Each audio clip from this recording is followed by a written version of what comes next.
सब लोग बढ़िया होंगे और स्टॉक मार्केट से 2000 पैसे कमा रहे होंगे। आज एक सड़े हुए स्टॉक के बारे में बात करेंगे, धोखा देने वाले स्टॉक के बारे में। और एक मेरे एक व्यूअर हैं, उन्होंने इसका सम्मान करते हुए स्टॉक के बारे में लिखा कि कोई फ्री में भी दे तो स्टॉक को न खरीदें। स्टॉक का नाम है मोरपेन लेबोरेटरीज, आप जानते ही होंगे।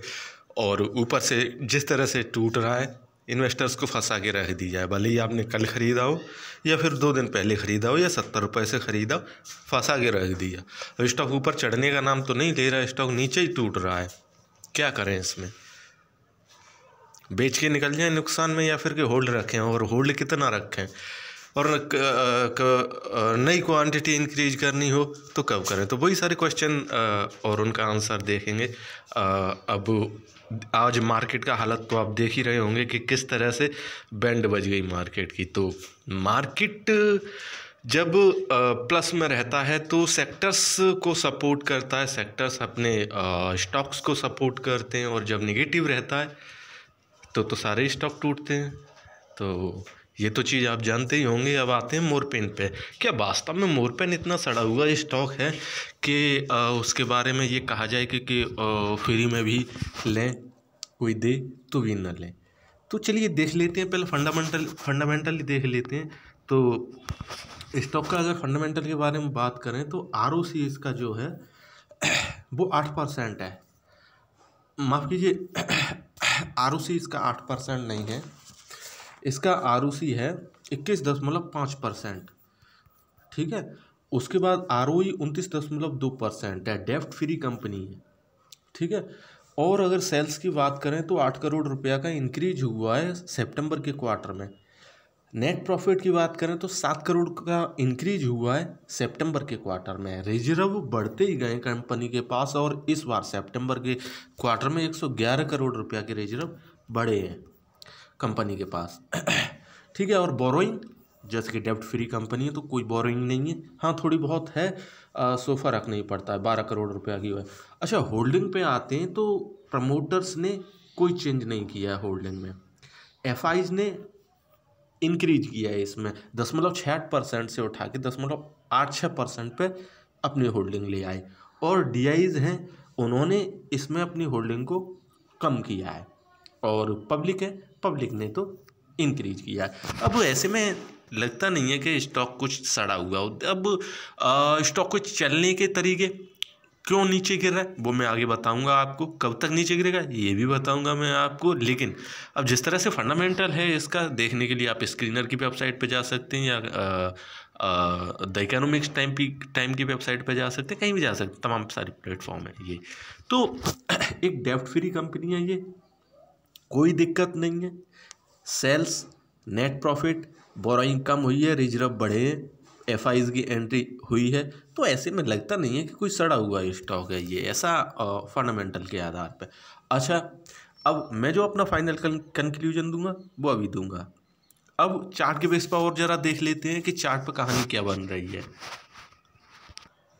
अगर आपने चैनल को सब्सक्राइब नहीं किया है तो ज़रूर कर लीजिए, क्योंकि मैं स्टॉक मार्केट से रिलेटेड आपकी प्रॉब्लम्स, आपकी वीडियोस आपके साथ शेयर करता रहता हूँ, इन्फॉर्मेशन भी डालता रहता हूँ, तो आपके पास टाइम टू टाइम पहुँचती रहे और स्टॉक मार्केट से आप उसका फ़ायदा उठा पाएँ। जैसे कि आज मार्केट गिर गया, इसकी जानकारी अगर आपको पहले से होती तो कई सारे आप स्टॉक जो कि अगर आपके माइनस में भी गए होते तो कल सेल करके निकल जाते, जैसा कि मैंने अपने ग्रुप में ये चीज़ शेयर की थी।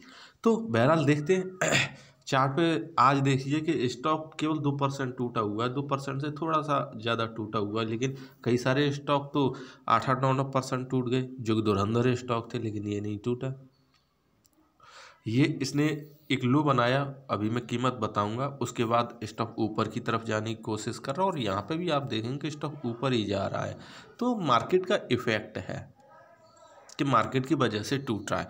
अब भाई ये तो रहा आप का मैंने फंडामेंटल भी रख दिया, चार्ट भी आपको दिखा दिया। अच्छा, 3 महीने का देखें तो स्टॉक बिल्कुल ए टाइप की शेप बना रहा है। और जो ए टाइप की शेप होती है, मैं कई बार जिक्र करता हूँ कि स्टॉक जब ए टाइप की शेप बना देता है तो या तो ऊपर जाता है या नीचे जाता है तेज़ी के साथ। तो ये वाली चीज़ है।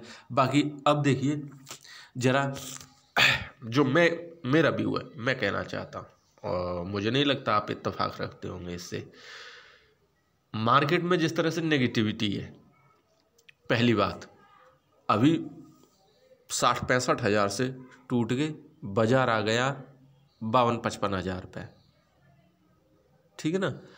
अब सेक्टर्स की बात करें तो केवल मीडिया सेक्टर है वो आपका चला था, रियलिटी सेक्टर है वो आपका चला, PSU बैंक वो चला, और ऐसे सेक्टर्स हैं वो चले, लेकिन फार्मा का चांस कभी नहीं आया पिछले 3 महीनों में, कभी नहीं आया। अभी 1-2 दिन झटके लगे थे तो वो 1-2 दिन वाली बात 1-2 दिन पे ही सिमट के रह गई, फिर दोबारा चांस आए नहीं। लेकिन ये फार्मा सेक्टर का स्टॉक चलेगा तभी जो फार्मा सेक्टर में मूव आएगा, अदरवाइज नहीं चलेगा। बहुत सारे स्टॉक हैं, धुरंधर स्टॉक मार्केट का, फार्मा सेक्टर का सबसे जेंटल स्टॉक सन फार्मा भी टूट रहा है। क्यों टूट रहा है? रीजन एक है कि मार्केट टूट रहा है, फार्मा सेक्टर भी टूट रहा है, और फार्मा की हालत आप जानते ही होंगे क्या हो चुकी है। ल्यूपिन ऐसा स्टॉक जिसके बारे में जितना कहा जाए वो ही कम है, वो भी टूट रहा है। ये सारे स्टॉक क्यों टूट रहे हैं, क्यों नहीं चढ़ रहे? कारण एक ही है भाई, फार्मा सेक्टर नहीं अभी चढ़ पा रहा, चल पा रहा। जब फार्मा सेक्टर चलेगा तो ये स्टॉक भी चलेंगे, अदरवाइज ये धीमे धीमे इनमें प्रॉफिट बुकिंग होती रहेगी। और अगर ऐसा कहा जाए स्टॉक के बारे में कि ये सड़ा हुआ स्टॉक है, गला हुआ स्टॉक है या कुछ नहीं, तो मेरा ख्याल है ये गलत है। गलत है या सड़ी हुई है कुछ चीज़ तो आपकी बाइंग करने की तरीका, स्ट्रेटजी आपकी सड़ी हुई थी। स्टॉक कोई सड़ा नहीं होता स्टॉक मार्केट में, तरीका आपका सड़ा हुआ होता है कि आपने कहाँ से स्टॉक खरीदा, आपने क्यों 75 रुपये पे ख़रीदा, क्यों 70 रुपये पे स्टॉक को ख़रीदा, क्यों ना यहाँ पे ख़रीदा, 50 रुपये पे क्यों ना ख़रीदा, क्यों 40 पे क्यों ना ख़रीदा, और 70 पे क्यों नहीं बेचा। जहाँ बेचने का चांस है, जहाँ बेचना चाहिए, जहाँ से स्टॉक में प्रॉफिट बुकिंग होने वाली है, वहाँ पे आप खरीद रहे हैं तो फंसेंगे ही। अब आप सोच रहे हैं कि स्टॉक नहीं यहाँ से ऊपर चढ़े कैसे, आपके सोचने से स्टॉक मार्केट नहीं चलता, ना मेरे सोचने से चलता है। मार्केट तो उसी तरह से चलता है जिस तरह से चलना होगा, और उसके कुछ नियम हैं, सो मैं बताता रहता हूँ अपनी वीडियोज़ में। अब स्टॉक टूटेगा कहाँ तक? देखिए, जब तक मार्केट में नेगेटिविटी रहेगी स्टॉक धीमे धीमे करके टूटते ही रहेंगे। इसकी बात करें तो स्टॉक ये अभी इसके पास चांस था ऊपर उठने का 41 रुपये तक, फिर स्टॉक आ सकता है, और टूटा तो फिर 37 रुपये तक, इससे नीचे नहीं जाएगा। कुछ भी हो यहाँ से जिस तरह धीमे धीमे आप देख रहे होंगे प्रॉफिट बुकिंग भी धीमे धीमे हो रही है, स्टॉक भी टूट रहा है, धीमे धीमे टूट रहा है। 37 रुपये तक स्टॉक आएगा, नोट कर लीजिए, और उसके बाद ऊपर ही की तरफ जाने की कोशिश करेगा, इससे नीचे नहीं जा पाएगा। बाकी फार्मा सेक्टर पर डिपेंड करता है और वो चलेगा, ऐसा नहीं है कि कोई सेक्टर बैठ गया तो नहीं चलेगा। आगे जिस तरह से डिमांड है फ्यूचर में तो सारे सेक्टर्स को चलना चाहिए। अभी की हालत मैंने आपको बता दी, बाकी और भी कोई क्वेश्चन हो कमेंट हो आप मेरे को कर सकते हैं, मैं आपके जो क्वेश्चन है उनका आंसर करने की पूरी कोशिश करूँगा। सो वीडियो देखने के लिए थैंक यू।